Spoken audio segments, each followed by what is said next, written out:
Numerology ప్రకారం ఒక 4 సంఖ్యలు చాలా లక్కీ అనమాట. ఏ నెలలో అయినా సరే ఈ 4 తేదీల్లో పుట్టిన వాళ్ళు చాలా చాలా అదృష్టవంతులు. మనం చాలా మంది వ్యక్తులను చూస్తూ ఉంటాం. ఎంత కష్టపడినా సరే వాళ్ళ జీవితం అక్కడే ఆగిపోతూ ఉంటుంది. ఎప్పుడు కూడా దురదృష్టం వెంటాడుతూ ఉంటుంది. అలాగే రివర్స్‌లో కూడా కొంతమంది వ్యక్తులను చూస్తూ ఉంటాం. వాళ్ళు జీవితంలో చిన్న స్థాయి నుంచి పెద్ద స్థాయికి ఈజీగా వెళ్తారు. ఎప్పుడు సక్సెస్సే చూస్తారు.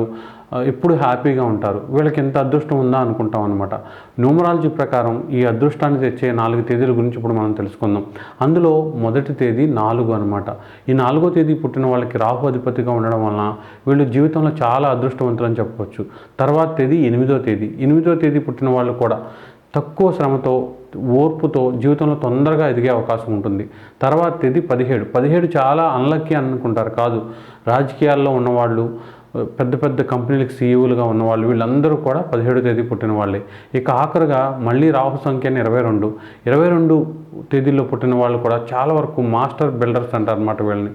వీళ్ళు జీవితంలో మెట్లుని కట్టుకుంటూ పైకి ఎదిగే అవకాశం ఎక్కువగా ఉంటుంది. వీళ్ళు చాలా బిజీగా ఉంటారు. పెద్ద పెద్ద లక్ష్యాలను ఏర్పరచుకుంటూ ముందుకు వెళ్ళే అవకాశం ఉంటారు.